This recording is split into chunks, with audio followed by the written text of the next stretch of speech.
Oke, jumpa lagi dengan saya Nur Saifi di channel Flash Matematika. Ya, pada video kali ini saya akan membahas PR Intan Pariwara uji kompetensi 1 untuk dimensi 3. Materi matematika wajib ya untuk kelas 12. Ini Intan Pariwara terbitan terbaru yaitu 2022 yang covernya seperti yang terlihat pada gambar ini. Oke. Baik, langsung saja kita mulai nomor 1. Perhatikan limas berikut, titik sudut yang terletak di luar bidang alas. Di luar bidang alas. Oke, jadi bidang alas itu di bawah ini. Kemudian titik yang ada di luar itu yang mana? Oke, saya jelaskan dulu konsepnya. Kedudukan titik terhadap bidang itu ada dua kemungkinan, yaitu titik terletak pada bidang atau titik ada di luar bidang. Pertanyaan untuk nomor 1 adalah titik yang di luar. Jadi kalau titik yang pada bidang itu A, B, C, D, itu titik A, titik B, titik C, titik D itu terletak pada alas ya, pada bidang alas. Karena ditanya yang di luar, kita cari yang di luarnya, yaitu titik T. Ini ada di luar bidang alas. Baik, kita lanjutkan ke nomor 2. Perhatikan kubus berikut, pernyataan berikut yang benar adalah yang mana? Titik O terletak pada garis BC. Oke, dan seterusnya. Ini adalah kedudukan titik terhadap garis. Konsepnya adalah kedudukan titik terhadap garis itu ada dua kemungkinan. Titik terletak pada garis atau titik terletak di luar garis. Kita cek satu-satu. Apakah A betul? Titik O terletak pada BC. Di sini ada BC, O-nya di sana. Oh, ternyata bukan ya. Ini harusnya di luar. Titik O terletak pada garis AD. AD di sini, titik O di sini. Salah juga. Karena ini termasuk yang di luar. Titik O terletak di luar AC. Titik O ini AC. Yang benar adalah titik O terletak pada AC. Jadi yang C masih salah. Sekarang yang D. Titik O terletak di luar BD. Titik O di luar BD. Salah juga. Yang benar adalah titik O terletak pada BD. Berarti jawabannya yang E. Titik O terletak di luar AB. Titik O memang terletak di luar garis AB. Ini ya, terletak di luar AB. Sehingga jawaban yang betul adalah E. Kita lanjutkan ke nomor 3. Diketahui titik P merupakan perpotongan antara diagonal BG dan CF. Kita gambar dulu. BG dan CF ada titik P, ada di sebelah kanan sini ya. Ini BG, ini CF, ada titik P di sebelah sini. Pernyataan berikut yang benar adalah titik P terletak pada bidang ACGE. Oke, ini adalah kedudukan titik terhadap bidang. Itu ada dua kemungkinan, bisa titik terletak pada bidang atau titik di luar bidang. Kita cek satu persatu untuk opsi A. Titik P terletak pada ACGE. Ini P di situ, ACGE, ACGE. Oke. Titik P di sana, ACGE agak mundur di belakang sehingga dia harusnya di luar ya. Jadi yang A salah karena seharusnya ada di luar. B, titik P terletak pada BCHE. BCHE, BCHE. Seperti ini. Ternyata titik P di luar ya, jadi kalau terletak pada itu salah, harusnya titik P ada di luar bidang BCHE. Kita lanjutkan, titik P terletak pada CDEF. CDEF, kita gambar dulu CDEF. Iya betul, titik P ada pada bidang CDEF, terletak pada CDEF, ini betul ya. Jadi kalau digambar seperti ini, dia akan nempel di bidangnya, bukan di luar. Kita lanjutkan untuk nomor 4. Garis yang bersilangan dengan garis EF adalah apa? Baik, kita pahami dulu tentang garis dengan garis ya. Kedudukan garis terhadap garis ada 3, yaitu sejajar, berpotongan, atau bersilangan. Sejajar kalau kasusnya seperti ini sejajar. Berpotongan itu seperti ini. Nah, bersilangan itu tidak sejajar, tidak motong. Jadi bisa jadi seperti di kubus ya. bisa dibalok ini. Misal garis ini sama garis CG itu namanya bersilangan karena yang satu di depan, yang satu di belakang sana. Dan kalau diperpanjang tidak akan ketemu, tidak akan berpotongan, berarti dia bersilangan. Kita cek satu persatu garis yang bersilangan dengan EF. Kita buat dulu EF-nya. Kita cek apakah AB bersilangan dengan EF? Bukan ya. AB itu sejajar sama EF. Jadi yang A salah karena dia adalah sejajar. Oke, sekarang EF dan BF. Kita cek BF. BF seperti ini. Ini namanya berpotongan. Kalau yang bersilangan bukan seperti itu. Ini berpotongan. Kita cek lagi mana yang bersilangan. DH. DH ada di belakang sana ya. Kamu bayangkan ini EF di depan mendatar horizontal dan DH vertikal di belakang sana. Inilah contoh yang bersilangan. Karena DH dan EF tidak akan berpotongan dan dia tidak sejajar. Jadi jawabannya DH. Kalau sama EH, EF sama EH itu berpotongan. Kalau EF sama CD ini itu masih sejajar. EF sama CD itu akan sejajar. Sehingga jawaban yang betul adalah C. Kita lanjut ke nomor 5. Cermati pernyataan-pernyataan berikut. Garis DT berpotongan dengan AB. Apakah betul DT berpotongan sama AB? Tidak ya, ini tidak berpotongan. Ini salah. Kita cek lagi konsepnya. Kedudukan garis terhadap garis ada 3, sejajar, berpotongan, dan bersilangan. Oke, yang A salah, yang nomor 1 salah karena dia bersilangan ini. Aslinya dia bersilangan. Next, garis BC bersilangan AT. BC bersilangan dengan AT. Kita cek. Ini BC, ini AT. Garis BC bersilangan dengan AT itu benar ya, memang bersilangan dia. Garis BT sejajar DT. Kita cek.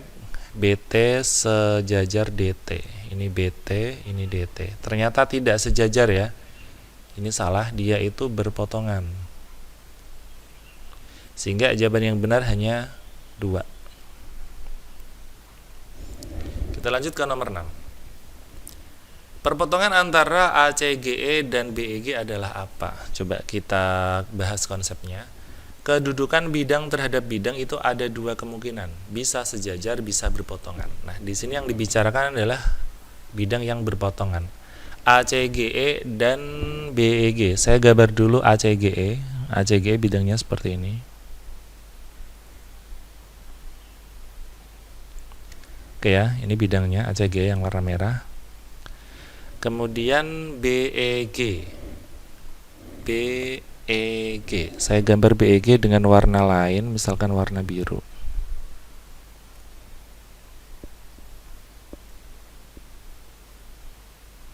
Oke, di sini ada satu garis potong yang ketemu ya antara BEG sama ACGE, yaitu garis EG.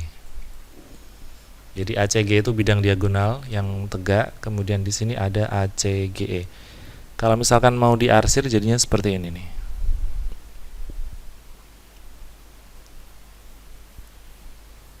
Ini yang segitiganya. Ya. Kemudian di belakang itu ada warna merah bidang ACGE. Ya, di belakang sana. Oke. Garis potongnya adalah EG. Kita lanjut ke nomor 7. Pasangan garis dan bidang yang saling sejajar adalah mana? Oke, kedudukan garis terhadap bidang itu ada. Ini lupa ya, harusnya garis terhadap bidang itu ada 3. Oke, konsepnya saya ganti dulu. Kedudukan garis terhadap bidang ada 3, yaitu terletak pada, kemudian sejajar, ataupun nanti menembus atau memotong. Kita cari yang saling sejajar ini. Kita cek BG sama EFGH. BG sama EFGH. EFGH itu di atas ini. Oke, dia tidak sejajar karena dia memotong di sini nih. Garisnya akan menembus di G. Jadi yang A salah. Oke, berikutnya kita ke opsi yang B. AC sama CDHG. Oke, AC ke sini. CDHG. CDHG. Oke. Dia memotong di sini. Jadi dia bukan sejajar. Ini salah juga. AD dan CDHG. AD dan CDHG. CDHG. Kalau ini menembus juga, bukan sejajar. AE sama EFGH. AE sama EFGH. Oke, ini masih menembus di sini atau memotong ya. Jadi bukan sejajar. Salah. AB sama CDHG. Ini AB, di belakang ada CDHG. Iya, inilah yang sejajar ya. Jadi garisnya tidak akan bertemu bidang, tidak akan berpotongan sama bidang walaupun diperpanjang dan diperluas. Jadi jawabannya E. Baik, kita lanjutkan ke nomor 8. Bidang yang sejajar dengan AFH yang mana? Ya. Bidang yang sejajar AFH adalah ini yang paling mungkin adalah bidang segitiga yang di sini nih, yaitu B, D, G. Ini akan sejajar. Ya, bidang ini akan sejajar dengan bidang AFH. Sehingga jawabannya langsung yang BDG. Ya, dia akan sejajar ini. Jadi ini ke sini nanti akan sejajar. Kita lanjutkan. Diketahui bidang V sejajar bidang W. Oke, katakanlah yang ini saya namakan bidang V, kemudian yang bawah saya namakan bidang W. Oke, berikutnya garis G sejajar bidang W dan dipotong oleh bidang U ya. Jadi V dan W itu dipotong oleh bidang U. Ini saya katakan ini ada bidang U di sini. Jadi bidang U ini memotong sekaligus dua bidang yang sejajar yaitu V dan W. Garis G merupakan perpotongan U dan V. Jadi U dan V itu menghasilkan garis G. Yang ini ya, ini garis G. Kemudian garis H adalah perpotongan bidang U dengan W. Jadi U dan W menghasilkan garis H. Yang ini garis H. Baik. Pernyataan berikut yang benar adalah mana? Coba yang A. Garis G dan garis H akan berpotongan. Kita lihat garis G di sini, garis H di sana. Ini tidak akan berpotongan ya, karena garis G ada di bidang V dan garis W ada di bidang W dan dia sejajar juga. Jadi tidak akan berpotongan ini. Yang B, garis G dan garis H bersilangan. Garis G dan H bersilangan, tidak juga. Dia tidak bisa bersilangan karena G dan H itu ada di bidang U, satu bidang dengan U ya. Kalau satu bidang itu tidak mungkin bersilangan. Garis G dan garis H sejajar. Oke, garis G dan H sejajar. Ini betul ya. Yang D, garis G menembus W. Kita cek apakah garis G bisa menembus W? Tidak mungkin ya, karena garis G kalau diperpanjang dia akan sejajar W, sehingga tidak akan menembus. Garis H menembus bidang W. Garis H menembus bidang W. Ini salah, karena garis H itu terletak pada, ya, bukan menembus. Jadi terletak pada. Ini bukan menembus ya, harusnya terletak pada. Itu pembahasannya. Kita lanjut ke nomor terakhir, nomor 10. Diketahui garis G dan garis H bersilangan. Bidang alfa merupakan melalui garis G dan sejajar garis H. Baik. Ini untuk memahami soal ini saya buat bantuan untuk menyatakan dua garis bersilangan. Saya misalkan garis G itu ada di AB sini. Ya, saya misalkan ini sebagai garis G. Kemudian garis H itu bersilangan dengan B. Ini saya misalkan garis H ada di sebelah belakang sini ya. Ini garis H. Saya ulangi, biar garis G dan H bersilangan, saya buat gambar kubus biar mempermudah. Garis G di depan, garis H di belakang sana. Oke. Bidang alfa melalui G dan sejajar H. Coba kita buat bidang yang memenuhi itu. Bidang alfa itu harus melalui G, tapi sejajar dengan H. Berarti saya anggap bidang alfa itu yang ini saja. Ini bidang alfa ini. Saya anggap ini bidang alfa. Kemudian Ini namanya bidang alfa melalui G dan dia sejajar dengan H. Ini sejajar H ya. Bidang beta melalui H, ini melalui H dan berpotongan dengan bidang alfa. Jadi kita bikin bidang beta yang melalui H tapi memotong alfa ya. Namanya memotong alfa itu dia harus ngambilnya yang ke arah sini. Jadi biar bisa motong, kita ambil yang arahnya ke sini. Ya, ini bidang beta. Jika garis K adalah perpotongan kedua bidang tersebut, jadi alfa sama beta akan berpotongan di garis K. Jadi garis K otomatis yang ini garis K ini. Oke. Maka pernyataan berikut yang benar adalah mana? Kita cek. Apakah yang pertama garis K sejajar H dan memotong G? Kita cek. Garis K akan sejajar H, betul ya? Garis K sejajar H itu betul. Dan memotong G. Dia memotong garis G di sini. Oke, ini jawabannya sudah betul. Jawabannya A. Kita cek kenapa yang B, C, D salah.